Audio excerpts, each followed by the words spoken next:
सर्वप्रथम उपस्थित सर्वांना स्वराज्य जननी राष्ट्रमाता लोकमाता जिजाऊ माँसाहेब यांच्या जन्मोत्सवानिमित्त हार्दिक हार्दिक शुभेच्छा। जय जिजाऊ, जय जिजाऊ। तर ज्ञानधन गुरुकुलमध्ये आज छोटेखानी राष्ट्रमाता राजमाता जिजाऊ व विवेकांचे हृदयस्थान स्वामी विवेकानंद यांचा जन्मोत्सव या ठिकाणी संपन्न होत आहे। या जन्मोत्सवासाठी आपल्याच गुरुकुलातील या कार्यक्रमासाठी मी अध्यक्ष म्हणून आपल्याच गुरुकुलचे माननीय श्री माधवप्पा काळकुटे यांना अध्यक्षस्थान भूषवण्याची विनंती करतो।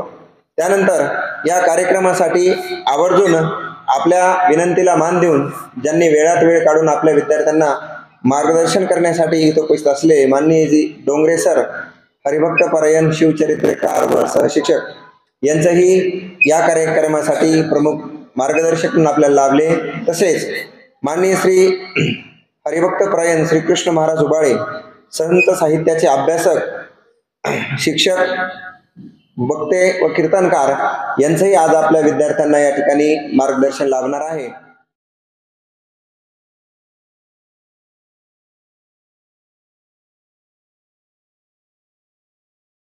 इयत्ता 9वीचे विद्यार्थी विशाल व रितेश जिजाऊ वंदना घेण्यासाठी समोर येतील।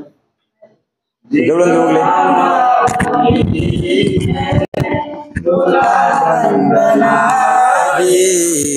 तुझ्या प्रेरणेने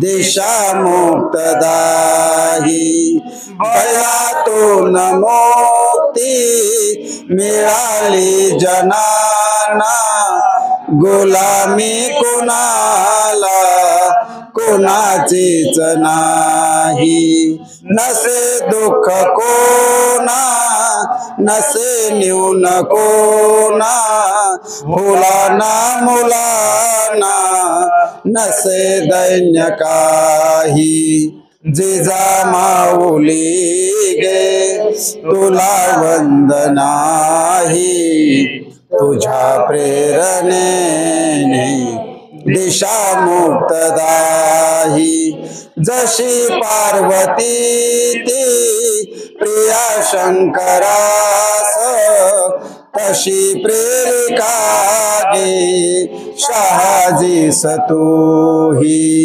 जसा संविभागी बळी पूर्व काळी शिवाजी जनांच्या, तसे चित्त देही, जिजा माऊली गे तुला वंदनाही, तुझ्या प्रेरणेने दिशा मुक्तदाही, तुझ्या संस्कृतीने तुझ्या जागृतीने प्रकाशात नाती मनेही प्रवाही, तुला वंदिताना सुखी अंग अंग, खरा धर्म आता शिवाचाच पाही, खरा धर्म आता शिवाचाच पाही,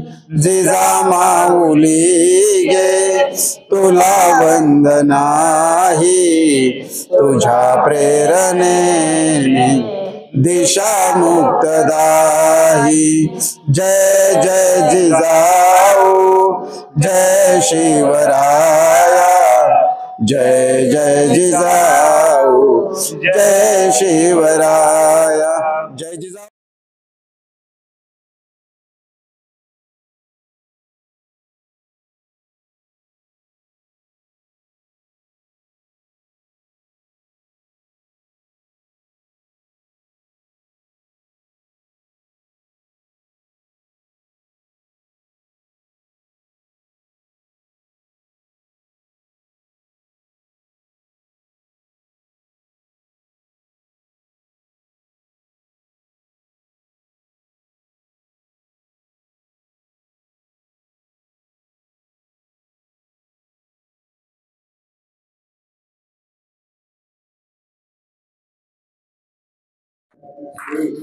आमच्या विद्यार्थ्यांना नक्कीच सावध करेल, पण या सावध बरोबर विद्यार्थ्यांना त्यांच्या आयुष्यामध्ये सावधान सुद्धा व्हायचं असेल. आपण म्हणतो शुभमंगल सावधान, तर या विचारांच्या शिदोरीला तुमच्या जीवनामध्ये आधी करावं लागेल. हीच विचारांची शिदोरी आपल्या समोर घेऊन येणार आहेत. आजच्या कार्यक्रमाचे मार्गदर्शक माननीय श्री हरिभक्त परायण कृष्ण महाराज वाळे, संत साहित्याचे ज्येष्ठ अभ्यासक, शिक्षक, वक्ते व कीर्तनकार, त्यांना मी मंचावरती आमंत्रित करतो. जोरदार टाळ्यांमध्ये स्वागत आहे.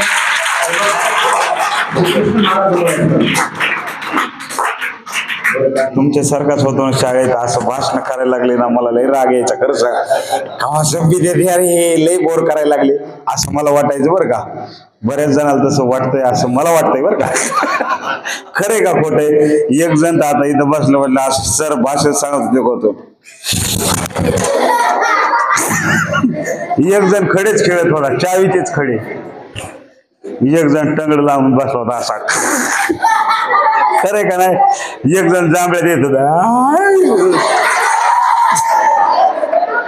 खरे का नाही? खरे का खोटे? एक जण टाळ्या कशा वाजत होता माहिती का? दाखव तुम्ही ऍक्शन करू. एक जण सगळे हे जोरदार टाळ्या.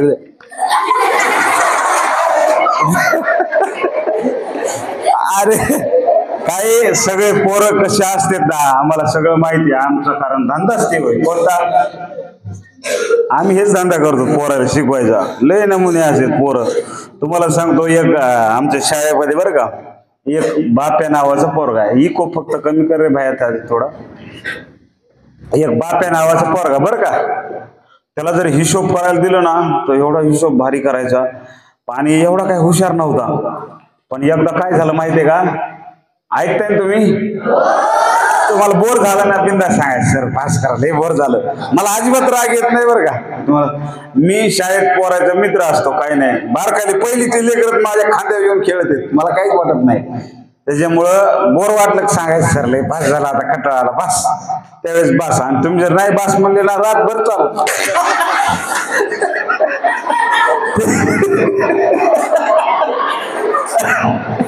त्याच्यामुळं बासपणा. तर तुम्हाला सांगतो, ते पोराची गंमत सांगतो. असं एकदाच मी प्रश्न विचारला, म्हणलं सांगा तुम्ही कधी शब्दाचे भेंडे खेळता का इंग्लिशच्या? सगळ्यात लवकर शब्द कोणता संपतो? शब्द कुठले संपते? नाही व्हायचे. आणखीन अजून जास्त वेळेस कुठल्या शब्दात शब्द येतो? ईचा येतो. माझा अनुभव ईचा. कोणता येतो? असाच ईचा शब्द. मुली होत्या, मुलांची भेंड्या चालू.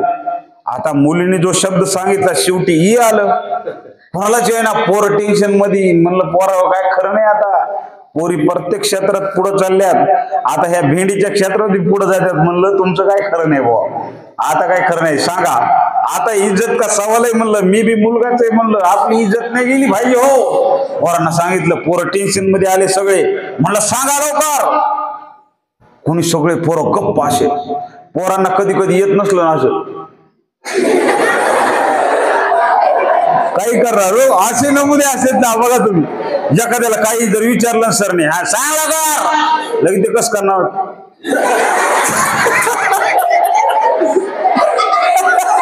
लगेच पोराची फेमस स्टाईल आहे. नाही तर मग दुर्लक्ष करायचं. सर इकडे सांगत असले का आपलं सर म्हणते यार कुठं बघत तो? बरोबर आहे का पोरे? हो खुशाल हो म्हणतात.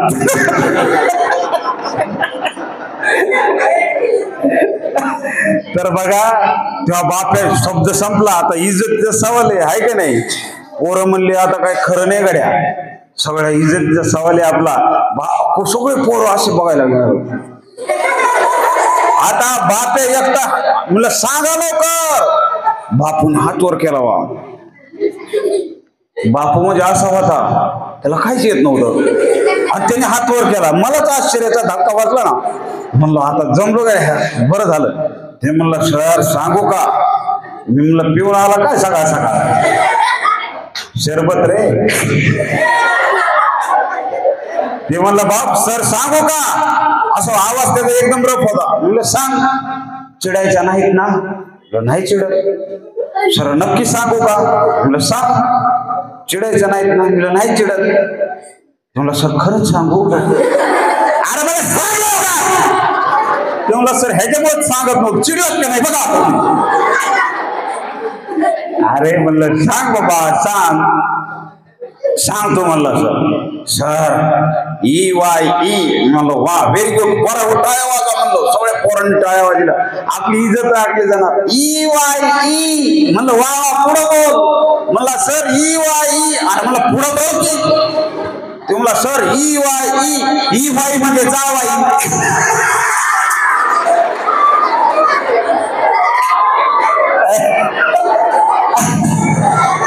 असे नमुने पोरं असते तुम्हाला सांगतो. इतके ना पोरायची काही कमालच नाही. आता मी सगळ्याचं निरीक्षण कर सगळ्याकडे बघत होतो. एक जण मस्त सर्व एकदम सुपर सांगत होते आणि त्याचा सुपर झोप घ्यायचा कार्यक्रम चालू होता. शेजारच होता ए झोपू नको सर बघत असे प्रत्येक प्रकारचे नमुने असते का नाही रे? आले नमुने येत. कारण आता माझ्याकडे जरी 2 डोळे असले तुमच्याकडे 300 डोळे येतो आहे का नाही? CCTV डेंजर असते तुमची. बघ बघ बघ बघ सर सांगत येत आपल्याला असं करू नको. बघ बघ बघ काय करते. खरे काय शाळेत कोणी एखादे शिक्षक समजा तंबाखू काय खाता असले ना पोराचं काही निरीक्षण असता प्रत्येक गोष्ट शिक्षकाची. म्हणून शिक्षक हा इतका आदर्श असला पाहिजे. आम्ही शिक्षक आहेत ना, मी स्वतः तर एवढा प्रयत्न करतो की आपल्याकडून काहीच चुकू नये. आपला बूट सुद्धा आपली पॅन्ट सुद्धा भरलेली असू नये, शर्ट चांगलं कासावं. कारण पोरं आपलं फॉलो करतात आपल्याला. पोरं आपल्याला लक्षात घ्या. असे विचित्र पोरं मला अनुभव असे येतात. एकदा काय झालं माहितीये का? बोर झाले का? एकदा काय झालं माहितीये का? असं ऐकू येतंय का? असं चांगलं ऐकू येतंय कसं? माईकने चांगला ऐकू येते का? त्याचा फक्त इको स्पष्ट आवाज नाही का होत त्याचा? हॅलो हॅलो हॅलो हॅलो हा बरं का? काय झालं? नाही काय नाही राहू दे, त्याचं काही गरज नाही. तर काय झालं माहिती आहे पोराओ? एकदा अशी घटना घडली. प्रश्न असा, मला प्रश्न विचारायची नाही सवय. मी विज्ञान आणि गणिताचा शिक्षक आहे, पण मला सगळ्यात भारी मराठी शिकवता येते. बघा आता काय विचित्र माणूस आहे. विज्ञान आणि गणिताचा शिक्षक आणि मराठी भारी शिकवता येते. वारे वा आहे का नाही? आणि मला आवडतं सगळ्यात जास्त नागरिक शास्त्र आणि इतिहास शिकवायला. आणि मला अख्ख्या इंग्रजीच्या कविता पाठ असतात. अरे काय कमाल आहे म्हणतात सर, तुम्ही गणित विज्ञानचे आवडते काय तुम्हाला? मराठी. आणि हे सगळ्यात जास्त काय आहे तुमचं कमांड कशावर आहे? इतिहास नागरिकशास्त्र. आणि तुमच्या कविता खायचे पाठ इंग्रजी. वा रे वा, भले भले कार्यक्रम आहे. तर पहा, माणसाने सर्व गुण संपन्न असलं पाहिजे. इतक्या मी एकदा मुलाला प्रश्न विचारला, विज्ञानचा धडा शिकवला मी. प्रत्येक धडा झाला ना, मुलांना स्वतःला 30 प्रश्न बनवायचे सांगतो. ते प्रश्न बनवायचे आणि एकाच ओळीत उत्तर आणायचं. कुठलेही प्रश्न बनवायचे धड्याला, कुठलेही एनी प्रश्न, आणि त्याचं एक ओळीत उत्तर पाहिजे. 30 प्रश्न. माझे काही विद्यार्थी 60 प्रश्न, 100 प्रश्न, 200 प्रश्न. एका पोरांनी तर मलाच प्रश्न विचारले आणि मलाच उत्तर येईना. असे डेंजर पोरं असतात. काय लय हुशार असतात ना. Child is the father of man. म्हणजे लेकरू माणसाचा बाप असतो, माहिती का? कारण आम्ही मोबाईल कधी हो तुम्हाला खोटं वाटेल, आम्ही मोबाईल कधी बघितले? मी तर मोबाईल 2006 ला बघितला. तुम्ही बाहेर येताच मोबाईल मम्मी बजाव, बरोबर का नाही? आता ते पोरं लय डेंजर आहे. भाकर खाताना सुद्धा त्याला लावत, त्याला म्हणता येतं बरोबर का? बारकुले पिल्ले सुद्धा मोबाईल. मी सांगण्याचा उद्देश, फादर कस काय तो माणसाचा बाप कसा असतं लेकरू, त्याला बघा किती ऍडव्हान्स टेक्नॉलॉजी, किती पुढचं आहे ते. म्हणून त्या पद्धतीने असतं. बोर झाले काय तुम्ही? का जांभूळ झाले? बर सुसू आली नाही, सुसू कळ नाही, मुतायला गेले तर ऐका मी काही भाषण वगैरे काय नाही, तुम्हाला फ्रेश करतो फक्त. तर एका मी प्रश्न विचारला, सांगा म्हणलं शिलावरण म्हणजे काय सांगा. आता एक पोरगा आलाच नव्हता बरं का, तरी त्याने हात वर केला. काही काही पोरं असे असतात मुद्दाम, काही येत नसलं तरी हात वर करणार. वाटलं पाहिजे वा काय हुशार पोरग आहे, तू कथे बसकून हात वर केला. सांगा म्हणलं शिलावरण म्हणजे काय. आता सगळ्याला माहिती आहे शिलावरण म्हणजे जे काही पृथ्वीभोवती माती दगड ह्याचं जे आवरण आहे ह्याला काय म्हणतो आपण, शिलावरण म्हणतो. अगदी सोपं आहे. त्याने हात वर केला वा, सांग म्हणलं वा खूपच छान. ते म्हणलं सर आपल्या गावामध्ये जी वारकाची शिला आहे तिने जर वरण बनवलं तिला शिलावरण म्हणायचं. अरे ना आलाय का म्हणलं, बस खाली काही अंदाजे फेकितो काय. असे पोटे राहते बरं का, इतके गमती. एकदा तुम्हाला शेवटची गंमत सांगतो गणिताची, वास्तविक झालेली. काही वेळेस तुम्ही ऐकली बी असेल कुठं ती. असं झालं एकदा मी पोरांना शिकवत होतो. तुझं काय नाव आहे रे छोट्या, काय नाव आहे, नाव काय तुझं, तेजस. बघा तेजस, तेजस इकडे, काय नाही घाबरायचं. बघा तेजस, समजा मी असं तेजस समजा मी तुला 10 रुपये दिले. ते पोरगा कसं करतंय, सर कसं काय समजू दिले तू नाही. अरे म्हणलं तुझ्याकडे किती तेजस पैसे आहेत का, नाही मग तू काही कामाचं नाही, बस खाली. त्या पोराला म्हणलं तुझ्याकडे किती पैसे रे, ते म्हणलं सर 5 रुपये आहेत माझ्याकडे. म्हणलं शाबास. आणि म्हणलं समजा मी तुला 5 दिले, मला सर दिलेच नाही तुम्ही. मी 10 दिलेच नाही म्हणला सर तुम्ही. अरे म्हणलं समज ना मी तुला 10 रुपये दिले, तुझ्याकडे किती इथं, तुम्हाला 5. आणि असं समज की मी किती दिले, 10 समज. ते मला सर दिलेच नाही, समजू का म्हणून. अरे मला समज नाही यार. ते मला सर तुम्हीच म्हणतात कधी नेहमी खरे बोलावे, मी खरे बोलतो. सर ऐका तुम्ही दिलेच नाही राव. अरे मी म्हणलं समज ना, तुझ्या काय बापाचं जात रे.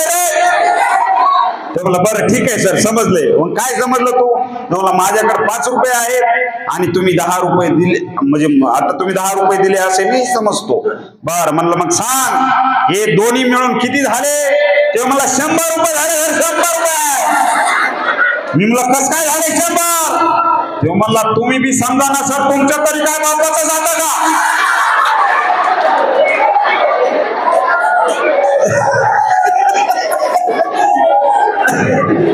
असे आगाव पोरं असते तुम्हाला सांगतो. आता नीट बसा बरं सगळे बडे बडे सावधान, बोर नाही झाले. फक्त 5 मिनिटांमध्ये मी बोलणार आहे. भाषण बिषण काही नाही. मला काही जास्त सरनी लय कौतुक केलं, संत साहित्याचे अभ्यास वगैरे काही नाही. थोडंफार येतं मला, बाकी काही नाही. कीर्तन बिर्तन थोडं येतं, थोडं येतं. फक्त मोकळं करता येतं मला, आहे का नाही. तर पहा या ठिकाणी आपण उद्या जिजाऊंचा स्वामी विवेकानंदांचा जन्म आहे. स्वामी विवेकानंद म्हणतात की शिक्षण कशाला म्हणायचं, तुमच्या आतमध्ये जे काही आहे त्याला बाहेर काढतं, त्याला काय म्हणायचं, शिक्षण. तर त्या पद्धतीने आहे. आणि जिजाऊंचा सुद्धा जन्मोत्सव उद्या सिंदखेड राजाला प्रचंड मोठ्या प्रमाणात आहे. आपण त्या निमित्तानं इथं कार्यक्रम आयोजित केला, आम्हाला प्रमुख पाहुणा म्हणून इथं नियुक्त केलं बरं का. तर तुम्हाला सांगतो मित्रांनो, मला फक्त 1-2 गोष्टी सांगायच्यात. जिजाऊंनी जे काही केलं ते काय केलं माहितीये का, फक्त एक स्वप्न पाहिलं होतं आणि ती स्वप्नाची पूर्ती केली. छत्रपती शिवाजी महाराजांनी सुद्धा काय केलं, फक्त आपल्या आईचं आणि आपल्या बापाचं स्वप्न पूर्ण केलं.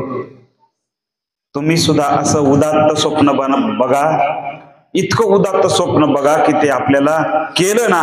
कर दिखाओ कुछ ऐसा, दुनिया करना चाहे आपके जैसा.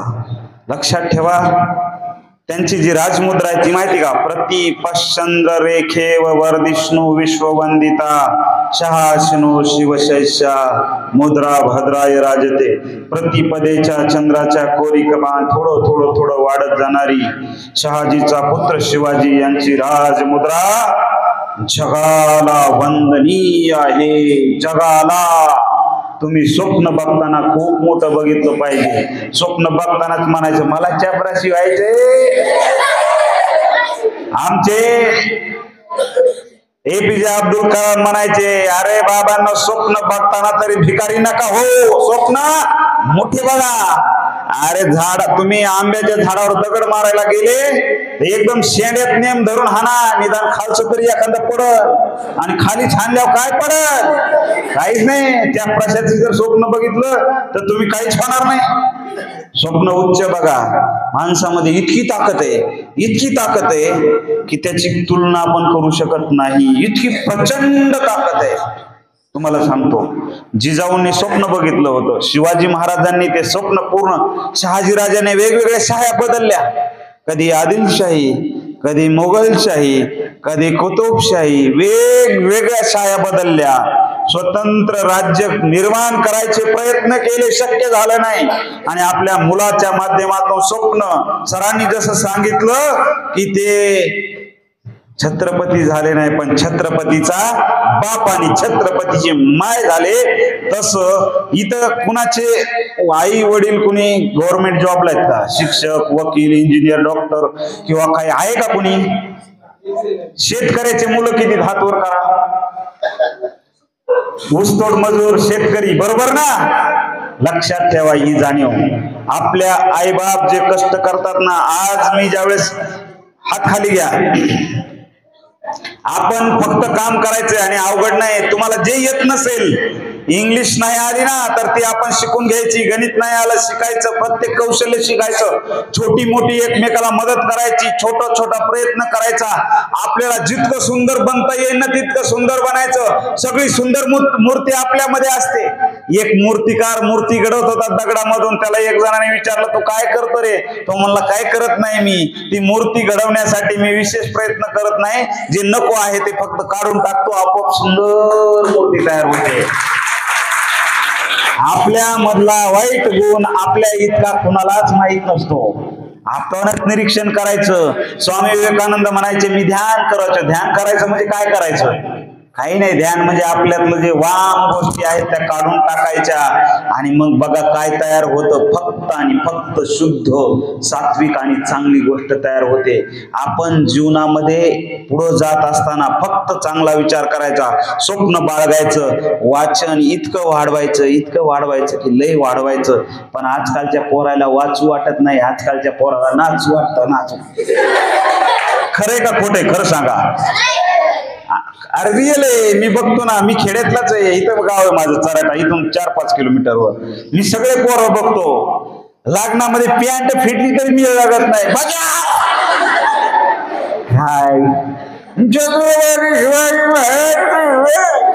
काय जे एका ठोक्यात खाली पडत इतकी पावर, आणि नाचत नसते. बघा तुम्ही कशी काय परिस्थिती पोरायची. आपली परिस्थिती तशी होऊ नये. जीवनामध्ये लक्षात ठेवा, काही नाही झालं तरी हरकत नाही, कुठलं व्यसन तरी आपल्याला नाही लागलं पाहिजे. हेच वय आहे तुमचं. बघ खाऊन थोडा तुकडा बघ नाही. अरे एक लक्षात ठेवायची जाणीव. आपण शेतकऱ्याची मुलं आहेत. आम्ही जीवनामध्ये असं ठरवलं, फक्त काही जरी नाही झालं आपण निर्व्यसनी तरी जीवन जगायचं, काहीच नाही होऊ द्या. आपण करोडो कमवले, लक्षात ठेवा, करोडो. हे आपण ध्यानात ठेवायचं. कसलंच व्यसन लागणार नाही, मी वाईट मार्गाला लागणार नाही. बस ते जरी झालं ना, आणि जो व्यसनी माणूस आहे ना, जीवनात किती मोठ्या पदावर गेला तरी तो यशस्वी नसतो. आणि जो निर्व्यसनी माणूस आहे, कुठं छोटा जरी राहिला ना तरी तो यशस्वी असतो, लक्षात ठेवा.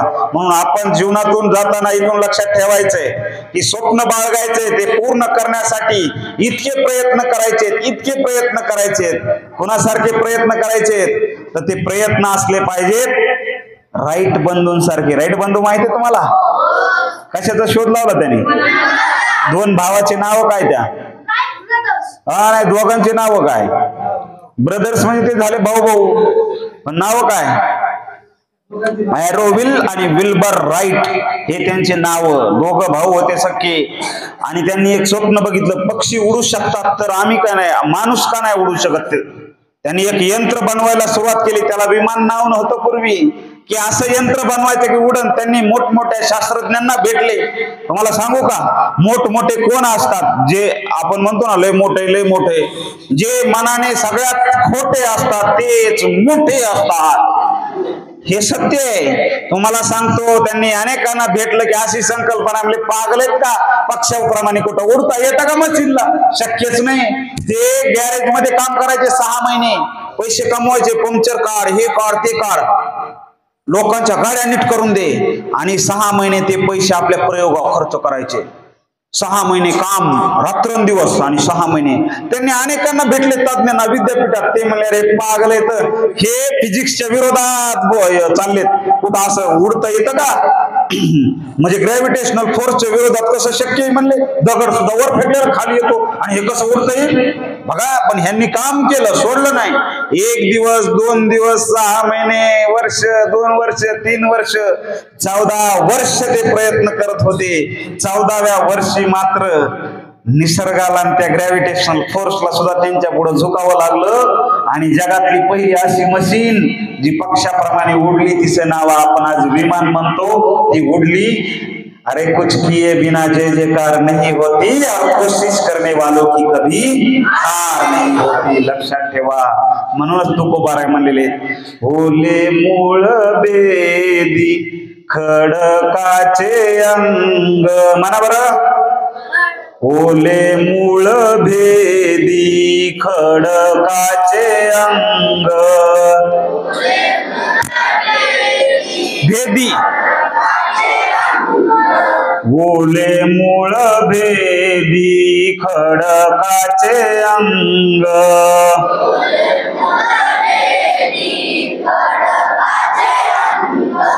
अभ्यासासी सांग कार्यसिद्धी, कार्यसिद्धी. अभ्यासासी सांग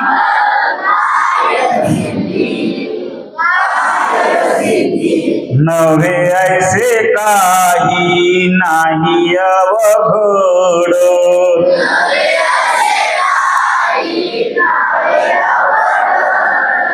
नव्हे ऐसे काही नाही अवघड.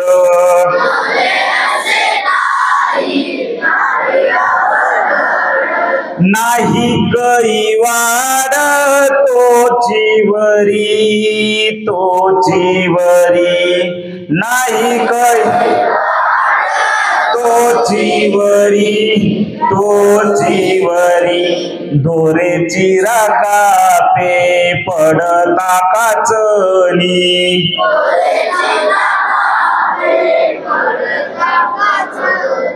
दोरेची राकापे पडता काचनी.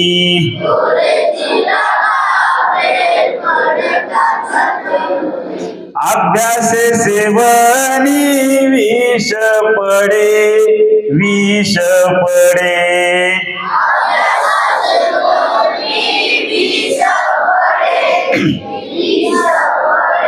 तुका म्हणे कैचा बैसण्यासी ठाव.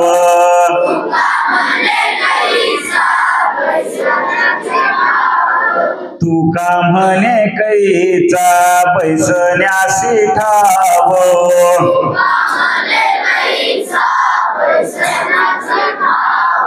जठरी बाळावाव एकाएकी, एकाएकी.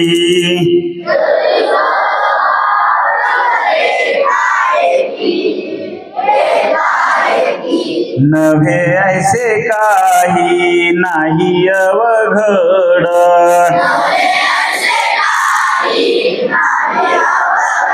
बाबा, नव्हे ऐसे काही नाही अवघड.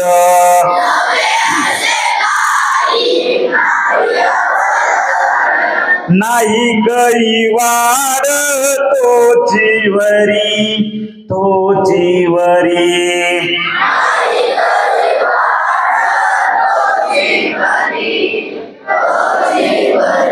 आता या अभंगाचा अर्थ सांगतो. एक तुम्हाला छोटी कविता म्हणून दाखवतो आणि मी थांबवतो, वेळ झालेला आहे. बघा याचा अर्थ असा आहे, तुकोबाराय म्हणतात की ओलं मूळ सरांनी सांगितलं इतकं नाजूक असतं, पण ते कठीणातल्या कठीण खडकाला भेदतं, फोडतं, खडकाला नष्ट करून आपल्यासाठी जागा निर्माण करतं. फक्त आणि फक्त अभ्यासानं, प्रयत्न. अभ्यास या शब्दाचा अर्थ प्रयत्न, पुन्हा पुन्हा केलेला सराव, त्या अभ्यासानं ते जागा निर्माण करतं. या जगामध्ये नथिंग इज इम्पॉसिबल हा शब्द पहिल्यांदा उच्चारला माझ्या जगद्गुरु संत श्री तुकोबारायांनी. नव्हे ऐसे काही नाही अवघड, या जगात काहीच अवघड नाही. कुठली गोष्ट तोपर्यंतच अवघड जोपर्यंत आपण सुरुवात करत नाही तोपर्यंत. अहो दोऱ्याने सुद्धा चिरा कापता येतो. तुम्ही जर विहिरीवर कधी गेले जुन्या पाण्या, तिथं शिंदून शिंदून दगडाला सुद्धा इतकाल्या खाचा पडलेल्या दिसतील. दोऱ्याने चिरा कापतो प्रयत्न केला तर. तुकोबाराय म्हणतात अहो आईचं गर्भाशय केवढं असतं माहितीये? तिचा आकार, गर्भाच्या पिशवीचा आकार हाताच्या मुठी एवढा असतो. परंतु त्या मुठी एवढ्या गर्भाशयामध्ये 3, 3.5, 4 किलोचं बाळ कसं काय मावतं? एकाएकी मावतं का? नाही. ते स्वतःसाठी दररोज छोटा छोटा प्रयत्न करून जागा निर्माण करतं. कधी मोठं बनतं हे गर्भपिशवीला कळत नाही. म्हणून या जगात काही अवघड नाही. फक्त तुम्ही प्रयत्न करा, यश तुम्हाला मिळणार. सगळ्या दिशा तुम्हाला शरण येणार. फक्त तुमचे प्रयत्न, इमानदारी आणि चांगल्या पद्धतीची वर्तणूक अपेक्षित आहे, एवढं लक्षात ठेवा. कारण शिवरायांनी फक्त तेच केलं, फक्त प्रयत्न केले, पुन्हा पुन्हा केले आणि जीवनामध्ये फक्त चांगलं वागले. ते कधी निर्व्यसनीपणा नाही, कुठल्या स्त्रियांवर वाईट नजर नाही.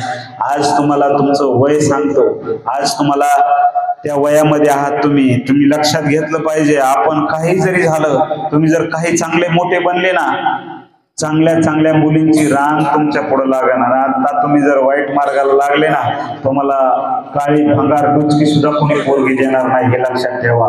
हे वास्तव परिस्थिती समाजामधली. म्हणून आपण चांगलं कसं राहता येईल हाच आदर्श आपण या सर्व मान्यवरांकडून आणि या मोठमोठ्या महापुरुषाकडून घेतला. महापुरुषांनी आपल्या जीवनामध्ये फक्त आणि फक्त चांगुलपणा, चांगले काम, लोकांसाठी. जो स्वतःसाठी जगतो तो मरतो, तो जिवंतपणे मरतो. आणि जो दुसऱ्यासाठी जगतो तो मेल्यावर सुद्धा अमर होतो. तुम्ही 100 वर्षे जगून उपयोग नसतो. तुम्ही थोडेच दिवस जरी जगले, ज्ञानेश्वर महाराज फक्त 22 वर्ष जगले, छत्रपती संभाजी महाराज फक्त आणि फक्त 32 वर्ष जगले. एवढंच नाही, स्वामी विवेकानंद फक्त किती जगले माहितीये? 39 वर्ष. छत्रपती शिवाजी महाराज 50 वर्ष, जगद्गुरु तुकोबाराय 50 वर्ष. म्हणजे फक्त जास्त जगला म्हणजे श्रेष्ठ असं काही नसतं. तुम्ही कसं जगलात? 100 दिवस शेळी होऊन जगण्यापेक्षा 1 दिवस सिंह होऊन जगा, हे डॉक्टर बाबासाहेब आंबेडकरांचं वाक्य लक्षात ठेवा. म्हणून जगायचं चांगलं, स्वाभिमानानं, कधी कोणाला त्रास द्यायचा नाही आणि कोणाचा सहनही करायचा नाही. ही भूमिका आपण घेतली पाहिजे. आणि लक्षात ठेवा, तुम्ही विद्यार्थी आहात. जात, धर्म, संप्रदाय, दंगली ह्या गोष्टी तुमच्यापासून दूर ठेवा. ते सामाजिक लढे चालू राहतील, ते चालूच राहणार असतात, ते आजचे नाही, ते पुढे राहतात. तुम्ही अभ्यासावर फोकस करणं आवश्यक असतं. विद्यार्थ्यांनी अभ्यास करावा. सामाजिक लढे लढायला अनेक आहेत, तुम्ही तुमचा अभ्यास करत राहायचा. तो लढा त्याच्या जागेवर ठीक असतो, ठीक आहे.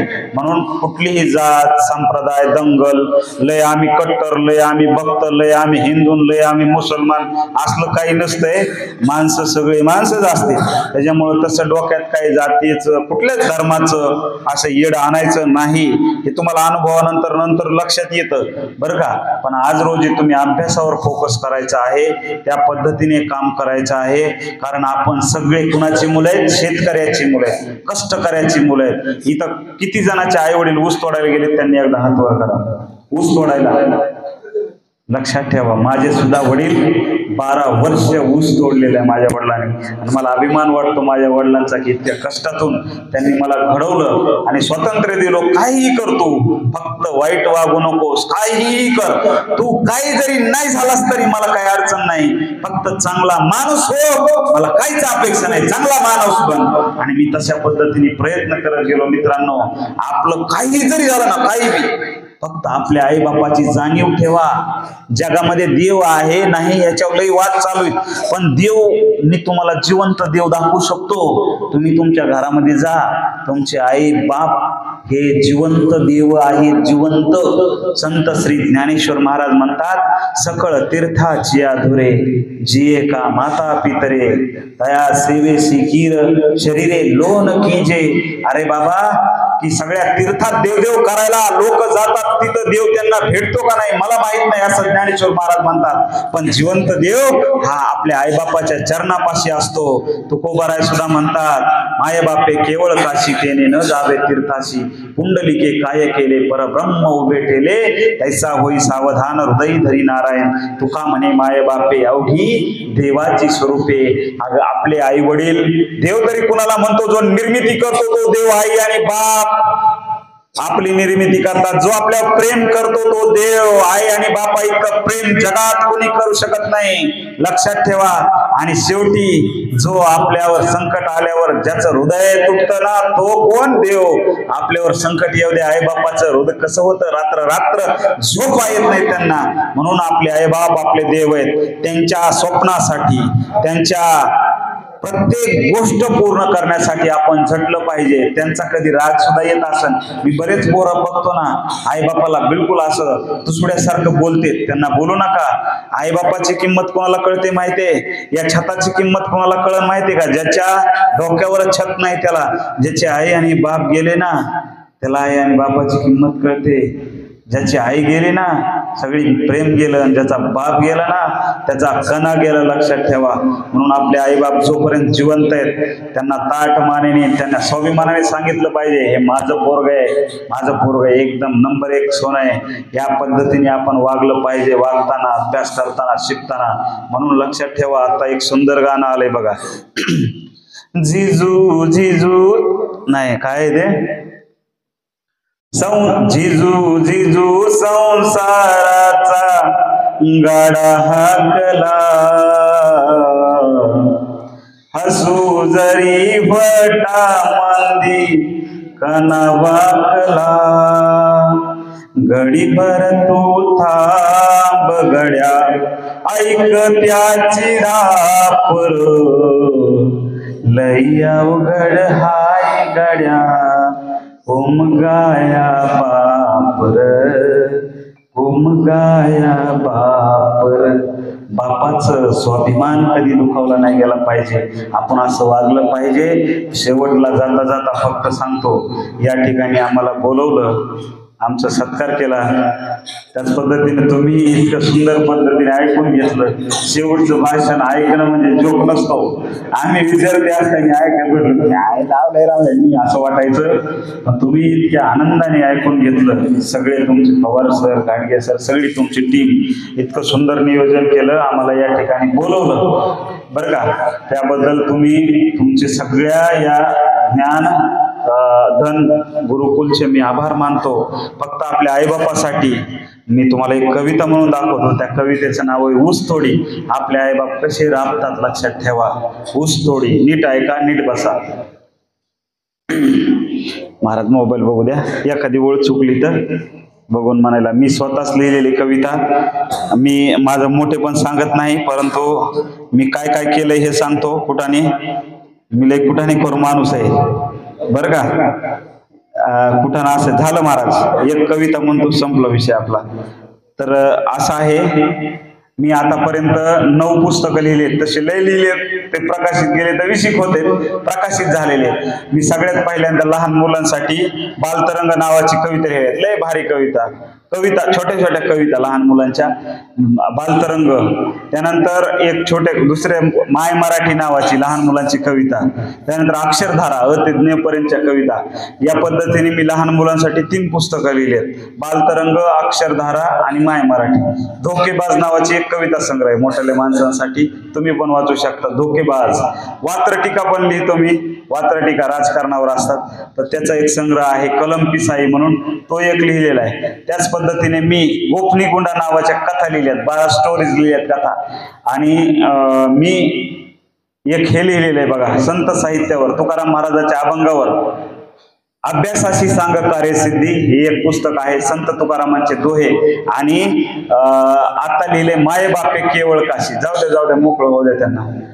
माये बापे केवळ काशी हे एक पुस्तक लिहिले. आणि सध्या संत तुकारामांचा हरिपाठ याच्यावर मी दर सोमवारी लिहित असतो. या पद्धतीने मी काम करतो आणि हे करत राहणार आहे. लक्षात ठेवा, आपल्या आई वडिलांची जाणीव कशी ठेवायची. माझे वडील जे काम करायचे ऊस तोडायचं, त्याच्यावरून मला ही सुचली होती. आणि आपले सुद्धा आई वडील कष्ट करतात, शेतात ऊस तोडतात, त्यांची जाणीव ठेवावी कायम. म्हणजे मग आपले जमिनीवर पाय राहते, आपण कोणी काही विशेष नाहीत हे लक्षात येईल. म्हणून सगळे एकदा नीट बसा सगळेजण. आणि आपल्या आई वडिलांसाठी एकदा जोरदार 3 टाळ्या वाजवा. वाह. छत्रपती शिवाजी महाराज की जय जिजाऊ, जय जिजाऊ. वाह. ऊसतोडी. सारे जग रे थंडीत, सगळे थंडीत गोधड्यात झोपलेले असतात गरमेत. सारे जग रे थंडीत आराम असतो नरमीत, तवा तोडतो रे ऊस कामा घामाच्या गरमीत. बाय माझी लेकुरवाळी असे कामासाठी ताठ, 5 राड मऊगादी माझ्या लेकराचा थाट. 5 राड मऊगादी माझ्या लेकराचा थाट. करतो मी रे कारखाना ऊस तोडीचा हा धंदा. इचुकाटा मानत नाही, इचुकाटा मानत नाही, हात पाय माझा बंदा. इचुकाटा मानत नाही, हात पाय माझा बंदा. बैल आणि ऊस गाडी माझी बनली रे जोडी. हाती घेऊ नको येता करतो पोटासाठी तोडी. हाती घेऊ नको येता करतो पोटासाठी तोडी. लाज कशाची बाळगू असं करायला कष्ट. लाज कशाची बाळगू असं करायला कष्ट. जेव्हा गळतो रे घाम तवा अन्न लाग मिष्ट. जेव्हा गळतो रे घाम अन्न तवा लाग मिष्ट. माझ्या कामाने घामाने जेव्हा हाती येतो फोड. माझ्या कामाने घामाने जेव्हा हाती येतो फोड. त्या साखरेलाही चारा, त्या साखरेलाही चारा तवा लागतिया गोड. त्या साखरेलाही चारा तवा लागतिया गोड, तवा लागतिया गोड.